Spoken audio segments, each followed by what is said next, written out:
চশমা museum, a house of world class, জলট্যাক মোড়, বহরমপুর মডার্ন হোটেলের সামনে। শামশেরগঞ্জের গঙ্গা ভাঙন কবলিত এলাকায় মানুষদের পাশে দাঁড়াতে এবার এগিয়ে এলো শামশেরগঞ্জ থানার পুলিশ। শনিবার দুপুরে ভাঙন কবলিত 1000 অসহায় মানুষদের হাতে ত্রাণ সামগ্রী বিতরণ করা হয় পুলিশের পক্ষ থেকে। শামশেরগঞ্জের শিকদারপুরে এই ত্রাণ বিতরণ অনুষ্ঠানে উপস্থিত ছিলেন শামশেরগঞ্জ থানার ওসি অভিজিৎ সরকার, এএসআই ওয়াসিম রেজা, এসআই অবিরাম মণ্ডল সহ অন্যান্য কর্মকর্তারা।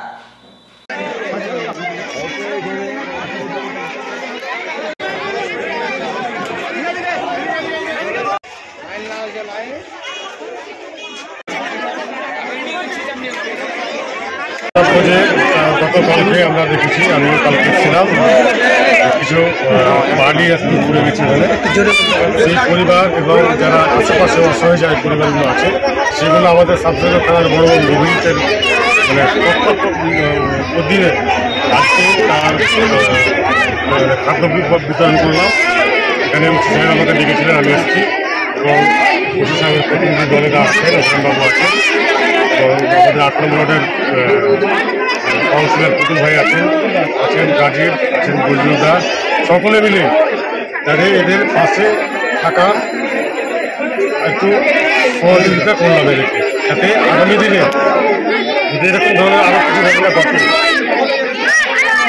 তাহলে যাতে আমরা এরকমভাবে এদের পাশে থাকতে পারি। এবং আমরা আমাদের উদ্যোক্ত নেতৃত্বের সঙ্গে কথা বলেছি, আগামী দিনে যেগুলো মানে বাড়িঘর চলে যাচ্ছে আর কি, সেগুলো থেকে বোল্ডার দিয়ে বাঁধার জন্য আমরা অলরেডি ডিএম সাহেবকে, খলিল সাহেব, এমএলএরা সকলে বলেছেন।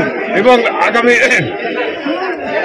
বিগত দিনে যেগুলো কাজ আমাদের দলনেত্রী মমতা ব্যানার্জি যতগুলো টাকা এখানে দিয়েছেন, আমাদের এমএলএ সাহেব জাকির বাবু বলেছেন, কালকে আপনারা দেখেছেন, এগুলো ইনকোয়ারি হওয়া উচিত।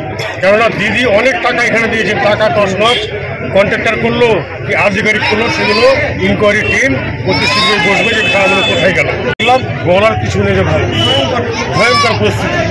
এই পরিস্থিতিতে কবে আমরা রিলিফ পাবো, আমরা দলগতভাবে আমরা আমাদের দলনেত্রীকে আমরা সব টোটালি জানাবো, এমপি সাহেব জানিয়েছেন, আমরাও জানাবো, আগামী দিনে তাদের মানে ব্যবস্থা করে দিতে পারবো নিয়েছেন।